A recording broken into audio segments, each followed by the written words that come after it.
welcome back to Latina Therapist. Bienvenidos, I'm Jessica. And I'm Martha. And today's video, we are going to talk about the different love languages.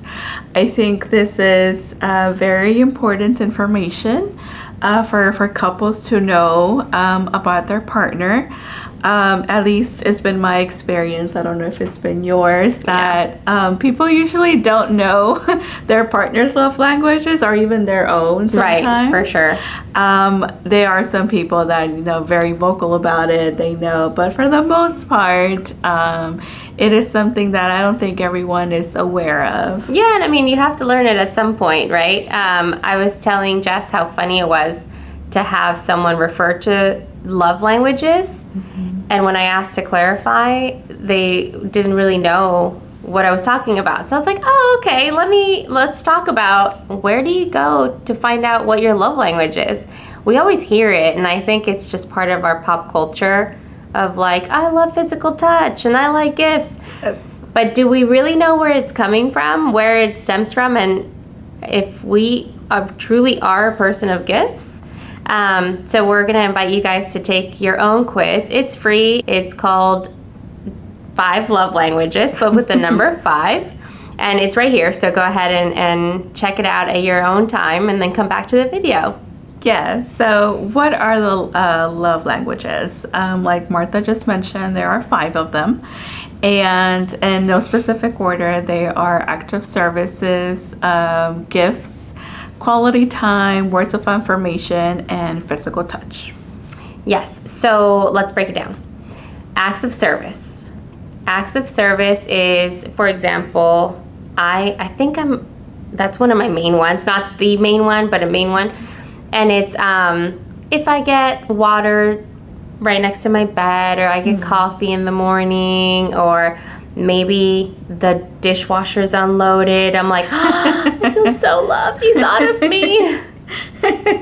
So acts of service is feeling loved by someone doing an act of service. And so maybe they did the chores for you, maybe they cooked for you, maybe a gesture like bringing you something to drink. Mm-hmm. And so that thoughtfulness of, I didn't have to ask, mm-hmm. someone just did it for me, or they did it after a really long day. Yeah.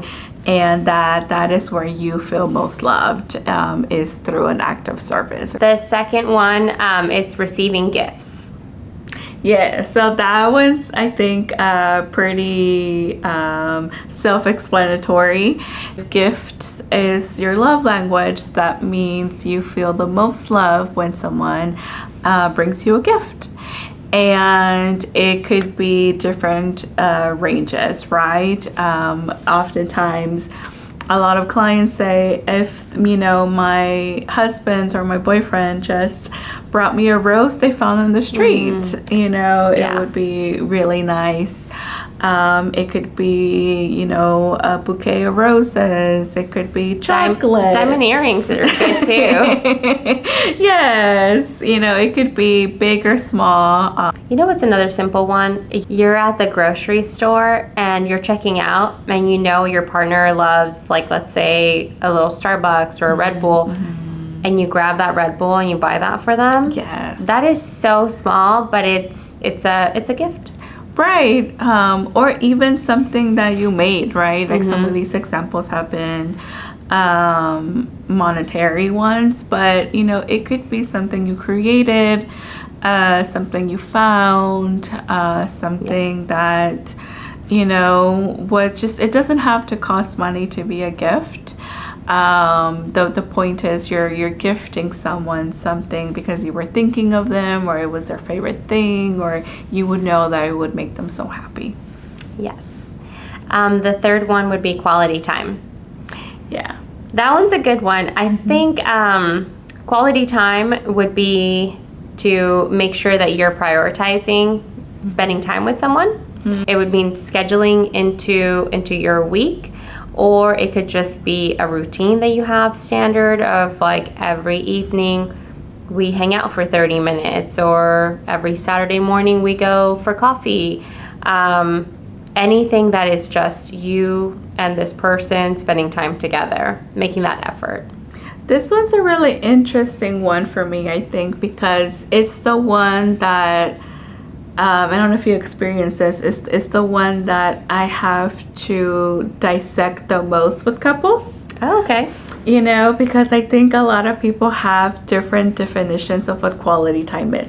Ooh, did mine differ from yours just now? Yeah, a little Okay. bit. Or even like when I was thinking of my couples, because they're kind of, I get confused a lot, you know, of, well, we do spend time together, we watch TV together, and then someone's like, well, no, like quality time is outside of the house, you know, doing something, okay, yes. being intentional. And then to some it is watching TV, and to some is watching movies, and you know, to some is a date night, going out to eat, an activity, going to the park, being active. And so that's the one that I do think needs a little bit more deconstruction, because quality time is so different for everyone. So making sure you know what you mean by quality time, or what your partner means. I'm thinking what need is it has to be met, right? Yeah. Yes. The need of do you need to be connected, or do you just need to be close to someone? Exactly. Yeah. Interacting. Another big one is, it's not quality time if you're on your phone. Right, like we're next to each other, but we're on the phone. I feel like I would agree with that regardless of the need, but you know, to each their own. Yeah. So that is quality time. So the key again is just to understanding if this is your love language, you know, stating what kind of quality time, and if it's your partner's love language, understanding what they may mean by quality time. Yeah, define it a little bit more. Yeah, for sure. The fourth one is words of affirmation. So no surprise, right? I'm a therapist. That's my favorite. That's how I feel loved. Words of affirmation would be, for me, I think I take it as a compliment, and it's not I'm asking for a compliment. It's if somebody is observing and then they say affirmative things of like, hey, you did that well, or I noticed you did this thing for me in the morning. It would be if you're noticing something that your partner did and you say it, or if you notice something that is appreciative and you really enjoy about your partner, then you say it. And that for me would be words of affirmation. What do you think? Yeah, I have the similar love language, and the word that came up for me as you were talking that I think I really identify with too was recognition. Yes. Right? Yeah. Affirmative words, words of affirmation that recognizes hard work maybe, or you know, you did this for me, right, you know, did you cook good food, you know, like all that good stuff. But I think other words of affirmation are, you're beautiful, you know, compliments, or you mean the world to me, or I love you so much. And those could be, I think, really random. They could be just, I'm thinking of you. It could be face to face. It could be the end of the day when you see something, or when you notice something being done for you. Right. Yeah. Yeah. And so those would be words of affirmation.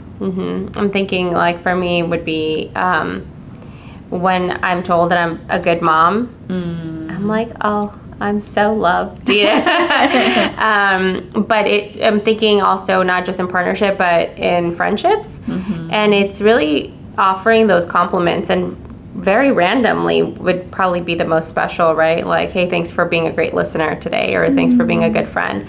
Those are little words of affirmation that are unsolicited but are authentic, and people that feel loved this way would really appreciate. Yeah, and I think a big one too is, you know, like really random of I'm seeing there's like a trend of it bothers people having to ask for it. It almost counts less. Sure. Right. And so I think just, you know, letting the person know you're thinking about them through your words would be really meaningful.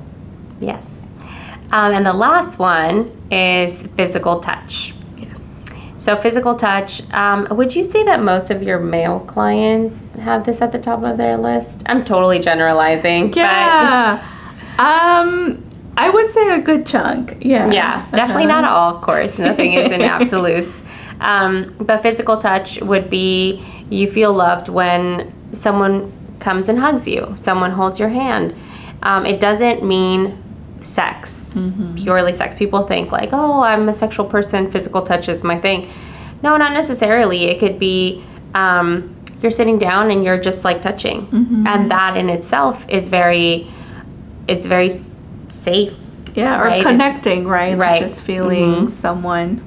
Yeah, I have a lot of friends that they're constantly just like caressing each other, and I'm like, oh, it's just their way of loving on each other. Yeah, and so it's just some sort of, just physical touching with one another. And, like Martha mentioned, it doesn't have to be sexual. It could just be a time to connect or to show love of like, I'm here for you, I'm loving you, you're so special to me. Yeah. So the thing with all of these 5 love languages is that, one, we want you to know how you receive love. If you are in partnership with somebody or you are friends with someone and they know their love language, what do you do with that? And that's the tricky part, because we offer love the way we want to receive love. So for me, words of affirmation, I can tell my partner all day long how great he is, but in reality, that's not his love language. So he's like in one, out the other,